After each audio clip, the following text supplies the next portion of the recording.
Good to see you again. Good to see you again.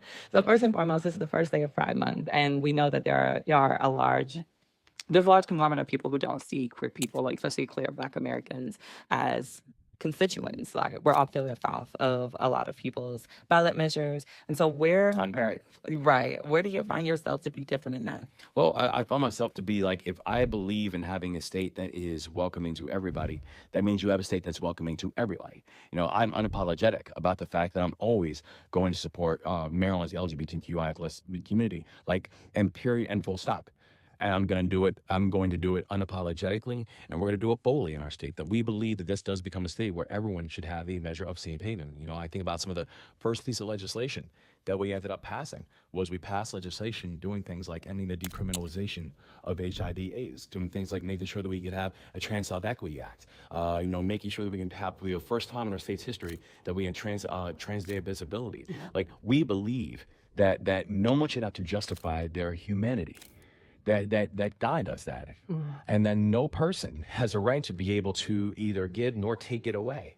And so, I know Maryland is a safe haven. Maryland will always be a safe haven. And I'm very proud of that.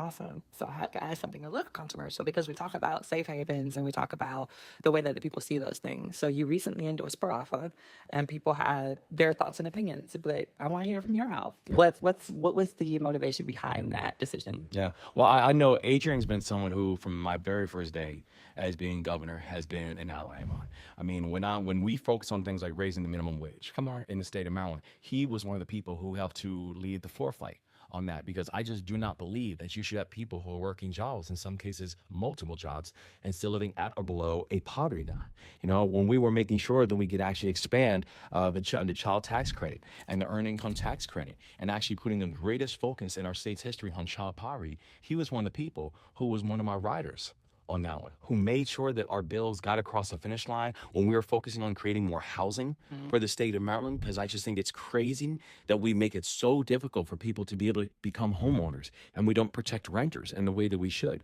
When we passed legislation that did that, Adrian was one of the people that have to push that out. And so when I think about, who are the people who are fighting, who are standing right alongside me, and we're making sure that we're fighting for working families and fighting for disadvantaged communities in the state of Maryland. He was a person who was right there with me, and so that's why I'm here in my support. Oh, you all heard it from him, and not me. Thank you so much. I appreciate you. I appreciate you. Thank you. I appreciate